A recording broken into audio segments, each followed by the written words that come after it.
အားလုံးပဲမင်္ဂလာပါပြည်မြန်မာမှာကြိုဆိုပါရစေကျွန်တော်အခုမိတ်ဆက်ပေးခြင်းတာပေါ့နော် Y66 ကလေးနိုင်လေးပေါ့နော်မိဘတိုင်းအတွက်မရှိမဖြစ်ကလေးတယောက်ကိုလုံခြုံမှုအပြည့်အဝပေးစွမ်းတဲ့နိုင်လေးရဲ့ချိန်လေးကိုကျွန်တော်ဟွာလုပ်ပေးခြင်းတာပေါ့နော်ပထမဦးဆုံး Y66 ပေါ့နော်ဒီဘက်မှာကကျွန်တော် sync ပေါ့နော်ဒီဘက်က USB ဒါအသွင်ပေါက်ဒီမှာ sync ကပေါ့နော်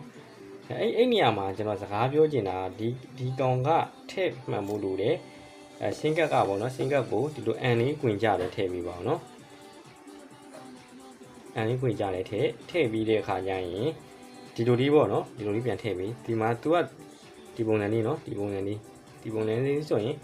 तू ပြထားတဲ့အတိုင်းပဲစင်ကတ်လေးထည့်ပြီးလိုက်အန်ဝင်သွားပြီဆိုရင်ထည့်ပြီးလိုက်ပေါ့နော်โอเคအဲ့ဆိုရင်ဒီမှာစင်ကတ်လေးထည့်ဒီပင်လေးနဲ့ဖြည်းဖြည်းလေးပဲထိုးပေးရမှာနော်အရင်ကြီးမလုပ်ရဘူးရန်ကြီးလုပ်ရလို့ဟိုထေးရဟာကပြန်ထုတ်မရတာတို့ဘာလို့ဆိုရင်တော့ရတာအရင်ခက်ခဲပါတယ်အဲလိုကြောက်ဆိုပြီးကြာပါရနော်ကြောက်ဆိုပြီးကြာဝင်ရပြီဆက်လဲထိုးစရာမလိုတော့ဘူးအဲ့မှာကပေါ့နော်နိုင်ဖွင့်ထားမယ်ဆိုရင်နိုင်ပါဝါပြန်ပိတ်ပြီအဲ့လိုလဲဆိုတော့နိုင်ပိတ်ထားမှသာနေကျွန်တော်တို့ကဒီ line တွေပါတက်မှာပေါ့နော်โอเคဆိုတော့เนาะအဲ့ဒါဆိုရင်နိုင်စပြီအလုပ်လုပ်ပါပြီဒါကြဒီပြန်ပိတ်ရမှာပေါ့နော်โอเคအဲ့ဒါဆိုရင်ကျွန်တော်နိုင်ဆွဲကြည့်လိုက်မယ်ဒီမှာတွေ့ရမှာနော်ဖုန်းတိုင်း Wi-Fi တိုင်း 4G ပြီးရင် internet ချိတ်ဖို့အတွက် data များလိုသေးတယ်ပေါ့နော် data များမရသေးတဲ့အတွက် internet ချိတ်လို့မရသေးဘူးဆိုတော့ data များတက်အောင်ကျွန်တော်ခဏစောင့်အောင်ပေါ့နော်ဒီနေရာမှာ 4G နိုင်ရေးဖြစ်တဲ့အတွက်ဖုန်းပေတော့အပြည့်အဝထည့်ထားပေးပါဖုန်းပေ1000လုံးလည်းမရဘူးဗီဒီယိုကောခေါ်မှာဆိုရင်9000အနည်းဆုံး3000မို့9000တော့ထည့်မှာပို့အဆင်ပြေပါတယ်အဓိကတော့ line ကောင်းလာတော့ MB ကတော့ပို့အဆင်ပြေတယ်ပေါ့နော်โอเค data များလေးတက်လာပြီပေါ့နော် data များလေးတက်လာပြီဆိုရင်ကျွန်တော်ချိန်မယ်ပေါ့နော်ချိန်ဖို့အတွက်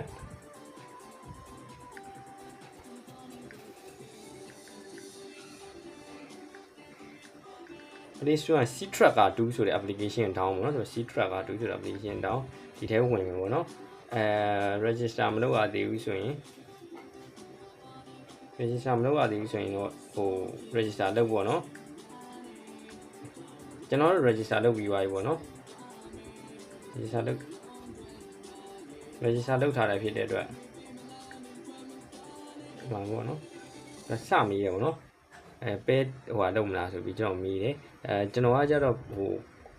ဟာဖြစ်ထားတယ်တော့ပေါ့နော်တမ်းပြီးချိန်လို့ရတယ်ပေါ့နော်ဒီမှာပေါ့ register မလုပ်ရသေးလို့ sign up နဲ့ပေါ့နော် sign up နဲ့ Gmail ထဲ password ကိုဖြည့်သူပြီးတဲ့ကဏ္ဍလေးတွေကိုဖြည့်ပြီးသူပြီးတဲ့ကဏ္ဍလေးတွေကိုရိုက်ပြီးပြီးကိုကအရှိအာရှလားပါလားညာလားမှန်အောင်ရွေးပြီးတဲ့အခါမှာဒီနေရာမှာအထူးသတိပြုရမှာကိုယ့်ရဲ့ Gmail ကိုမှန်ဖို့လိုတယ်ဒီ password ကိုလည်းတေးချာဒီ show ပေါ့နော်ဒီမှာ show ဆိုတာလေးပြနိုင်မယ်ပြပြီးဖွင့်ပြီးတော့ဟိုနှိပ်ပေးပေါ့နော်အဲ့လိုနှိပ်ပေးပြီးမှနှိပ်ပြီးတော့ screenshot ရိုက်ပေးတာ screenshot ရိုက်ပြီးမှနောက်တစ်ဆင့်တက်ပါပေါ့နော်မဟုတ်ဆိုရင်ကိုက screenshot လည်းမရိုက်ဘူးဒီ Gmail လည်းဖြည့်လိုက်တယ်ဘယ်လိုပြောမလဲ Gmail လည်းဖြည့်လိုက်တယ် password ကလည်းကိုကတော့မှန်နေတယ်ပေါ့နော်ဒါပေမဲ့ကိုက3ရိုက်လိုက်တဲ့အချိန်မှာလက်က4တွားနှိပ်မိတဲ့အခါမှာသူက4ဝင်သွားတာပေါ့နော်အဲ့လိုဖြစ်တဲ့အတွက်အဲ့ရင် QR code ဖတ်ပြီးသွားပြီဆိုရင်ဘာမှလုပ်လို့မရတော့ဘူးဝင်လို့လည်းမရတော့ဘူးကိုက password တော့ဟာ3ပဲနှိပ်ရိုက်နေဒါပေမဲ့ကိုကတကယ်နှိပ်မိသွားတာ4စိတ်ထင်တာ3ပေါ့နော်အဲ့လိုလေးတွေပြဿနာရှိတယ်အဲ့လိုအချိန်ကျရင်ဘာမှလုပ်လို့မရဘူးဒီနားရပြီးဆုံးသွားပြီဖြစ်တဲ့အတွက်ပေါ့နော်ဒီနားမှာ Gmail ကိုအထူးသတိပြုပြီးပါလို့ကျွန်တော်မြတ်တာရက်ခံနေတယ်ပေါ့နော်โอเคအဲ့ဆိုရင်စချိန်မယ်ပေါ့နော်စချိန်ဖို့အတွက်ကျွန်တော်QR code ပေါ့နော်QR code ရှာပေးပါQR code ပေါ့နော်QR code ရှာပြီးတော့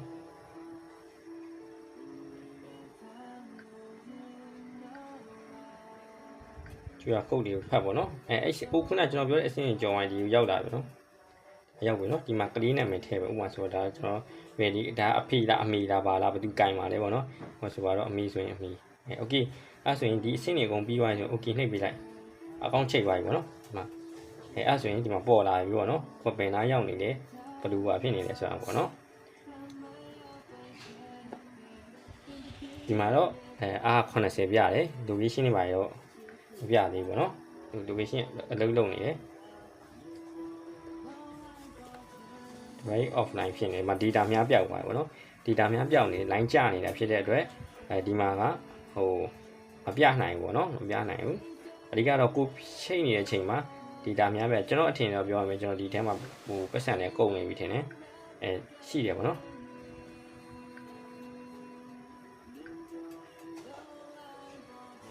ကဲနေရာတော့ပြလာပြီเนาะနေရာပြလာပြီတော့နေရာပြလာပြီเนาะနေရာပြလာပြီဒီနေရာပေါ့เนาะဒီနားမှာ VPN ပဲဖွင့်ထားပါနဲ့ပေါ့နော် VPN ဖွင့်အဆင်မပြေဘူးပေါ့နော်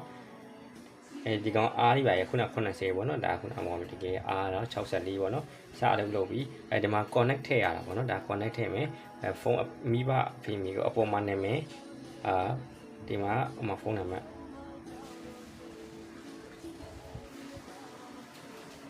ကျောက် keyboard ပါပေါ့နော်ဒီ keyboard ကနည်းနည်းလေးပြဿနာရှိနေပေါ့နော်အမHL လာ HL လာပေါ့တတ်တာပါမှာ396ခုပါညာတရာကားပေါ့နော်အဲ့လိုထည့်လိုက်တယ်အဲဒီကြောင့်မှတ်လိုက်တော့နော်အဲ့လိုထည့်ပြီးမှဒါအဖေနာမည်ဖြစ်အမေနာမည်ထည့်ပြီးဖုန်းနံပါတ်ထည့်ပြီးမှဒီထဲမှာဖုန်းပုတ်ထဲမှာရောက်သွားမှာနော်ဟိုလှအဲ့လိုပေါ့နော်10လုံးထိထည့်လို့ရတယ်မိသားစုနာမည်10လုံးထိထည့်လို့ရတယ်ပေါ့နော်10လုံးထိထည့်လို့ရတယ်မိသားစုနာမည်10လုံးထိထည့်ပြီးလို့ရတယ်အဲ့လိုထည့်ပေးရတာပေါ့နော်ဒါတော့ဟိုဒီမှာပေါင်းတက်ဒါတော့ချက်တာပေါ့နော်အတန်ချက်တာhi hello ဆိုရင်နိုင်မှာဒီမှာတော့ right ဆိုပြီးပေါ်လာโอเคအဲ့ဒါကဒီမှာမို့သူအတန်ဖိုင်တယောက်နဲ့အပြန်နဲ့ပို့ကြတာပေါ့နော်ဒါကြတော့ friend နဲ့ဟိုပြောမိသားစုနဲ့ချက်မှာလားပေါ့နော် hi hello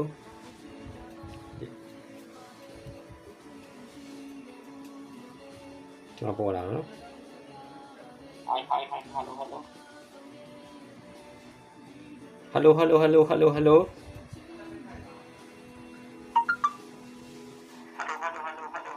နော်ဒါအတန်ဖိုင်ချက်တာပါโอเคကျွန်တော်ထွက်လိုက်မယ်ပေါ့နော်ဒါကတော့ဖုန်း device ပေါ့နော်ဖုန်း device တော့ကလေးကိုခေါ်မယ်ပေါ့နော်ကလေးကိုခေါ်မယ်နာမည်ကလေးဥမာကလေးစင်ဒီနိုင်မှာထည့်တဲ့စင်ကောက်အလိုတူခေါ်လို့ရအောင်ပါအရေးသိမကြည့်ပါဘူးအဲကြောင့်ဗီဒီယိုကောပေါ့နော်ဒီဗီဒီယိုခေါ်မယ်ဆိုရင် line ကောင်းမှုလိုပါတယ်ကျွန်တော်ဘက်က line ကျနေတယ်အဲဒီကတော့နှစ်ဖက် line ကောင်းမှုလိုပါတယ်ဖြစ်နိုင်ပြီးအလုံးလုံးရှိဖို့လိုတယ်ပေါ့နော်ကျွန်တော်နားရပဲခေါ်ပြလိုက်တော့မယ်ပေါ့နော် line ကျနေပေါ့နော်စာလုံးထိုးနေစာလုံး line ကျနေမရပါဘူးနှစ်ဖက်စလုံး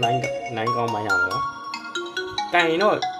ဘေးတော့ကုန်တယ်ပေါ့နော်အဲနမူနာစမ်းကင်ပြဖို့ဆိုရင်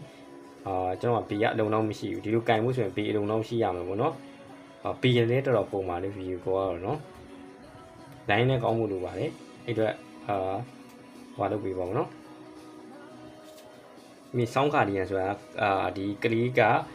ပမာဆိုပါတော့ကိုဖုန်းနံပါတ်ပဲရိုက်ထည့်ပေးရမှာခေါ်စီခြင်းနဲ့ဥပမာပေါ့နော်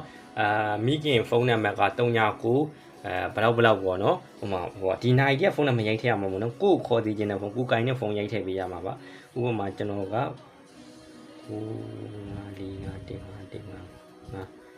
ရိုက်လိုက်ပြီဆိုရင်ကလေးကသူ့တငယ်ချင်းလေးနဲ့ဗာပြောနေတယ်ဆရာမနဲ့ဗာပြောနေတာခိုးနားထောင်လို့ရပြီပေါ့နော်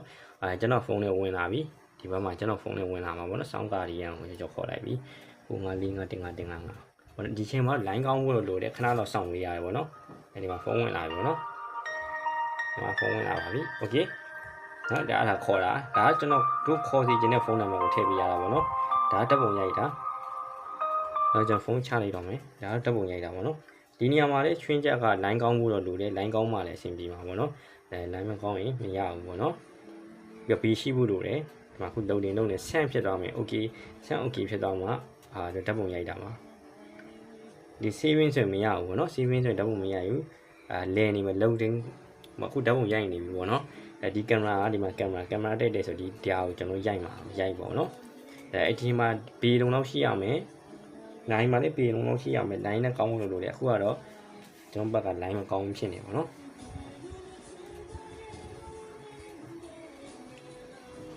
ကျွန်တော် line ကျနေရပါတော့ device offline ဖြစ်နေတယ်ဒီမှာဒီနိုင်လေ line ကျနေဒီကတော့ B အလုံးလောက်မရှိတော့ဘူးပေါ့နော် B လုံးလုံးမရှိတော့ဘူး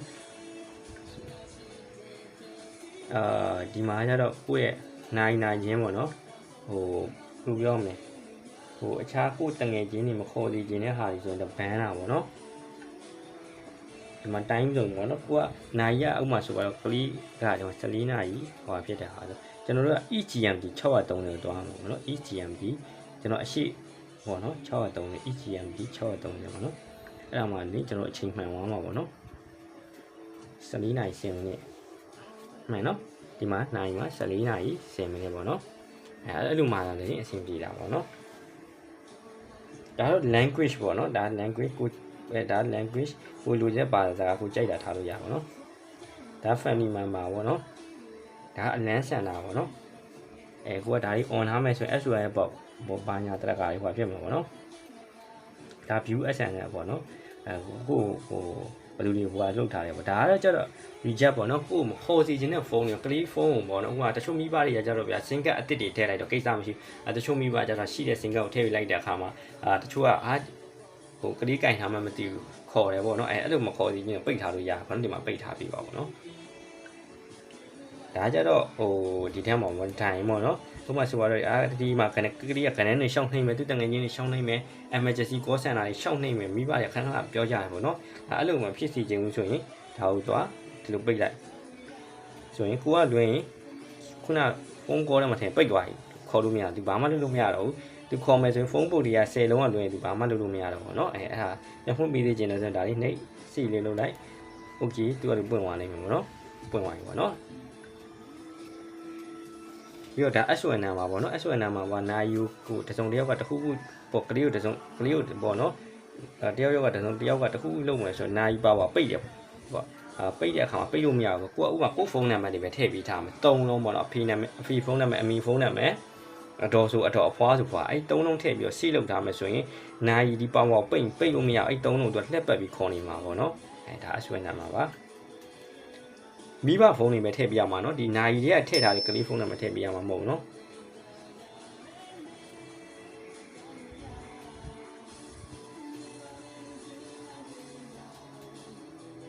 ဆိုတော့ SOS ဒါအလန်းပေါ့เนาะအလန်းပေးတာဒါလည်းအဲ့လိုအရေးမကြီးဘူးဒါ auto answer ပေါ့เนาะနာယူဒါဖွင့်လာတယ် auto ပွင့်သွားမှာပေါ့နာရီကတော့ဟို auto ပြောတာပေါ့เนาะအဲ့ဒါကြီးဆိုရင်တော့ဟိုအရှင်းမပြေပိတ်ထားတာပိုကောင်းတယ်ပေါ့เนาะဒါ SMS အလန်းပေါ့เนาะ SMS အလန်းဆိုတာဟာမှာကျွန်တော်တို့ကလေးနာရီ battery ကုန်တော့မယ်တို့ဒီ low battery ဖြစ်တော့မယ်ဆိုရင်ဒါ SMS အလန်းပေးရပါတော့เนาะဒါကတော့ 4G ဖြစ်တဲ့အတွက် LBS ဖွင့်ကြမလို့ဘူးပေါ့เนาะLBS မလို့ဘူး 4G ဖြစ်တဲ့အတွက် LBS မလို့ပါဘူးဒါကတော့ flash reset ဒါ remote နာယူပိတ်မယ်ဆိုရင်တော့ဒီ remote shut down လုပ်မှလာနေပိတ်လို့ရမှာနာယူကခုကဆိုပိတ်လို့မရတော့ဘူးဘာမှလုပ်လို့မရတော့ဘူးเนาะ power နှိမ့်မယ်ဆိုလည်းနှိမ့်လို့မရတော့ဘူး SON နံပါတ်ပဲပြောနေတာပေါ့เนาะဘာကြောင့်လဲဆိုတော့နာယူပိတ်မယ်ဆိုရင်ဒီရပဲပိတ်မှရတာပါ application နဲ့ချိတ်ဆက်နိုင်ရဘယ်လိုမှပိတ်လို့မရတော့ဒီဖုန်းကလည်းပိတ်မှမရတာပေါ့เนาะဒီမှာ M-band ပေါ့ M-band ဆိုတဲ့ဟာတော့လုံးဝကိုမနှိမ့်ပါနဲ့ပေါ့เนาะဒီ M-band ပေါ့เนาะ M-band ဆိုတဲ့ဟာလုံးဝမနှိမ့်ပါနဲ့ဘာလို့လဲဆိုတော့ M-band ကိုနှိမ့်မယ်ဆိုရင်M-band ကိုနှိမ့်မယ်ဆိုရင်ပေါ့เนาะM-band နှိမ့်လိုက်မယ်ဆိုရင်ကျွန်တော်အကောင့်ဖြတ်တာဖြစ်တဲ့အတွက်အစပြန်ချိတ်ရမယ်အခမသိအကောင့်ကြတတ်တာဖြစ်အကောင့်ကြရင်ပြန်ဆယ်လို့မရဘူးပေါ့เนาะအဲ့ဒါ M-band မနှိမ့်ပါနဲ့ခုန sorry ပါကျွန်တော်ခုနကျွန်တော်ဒီရင်ကြည့်နေတဲ့အခါပေါ့เนาะကျွန်တော်ဟိုဒီရိုက်တဲ့ဗီဒီယိုကိုကျွန်တော်မကြည့်လိုက်မိဘူးဒီမှာဒီဖုန်းကအလင်းတော်တော်နည်းနေပေါ့ကျွန်တော်ဒီရင်ပဲ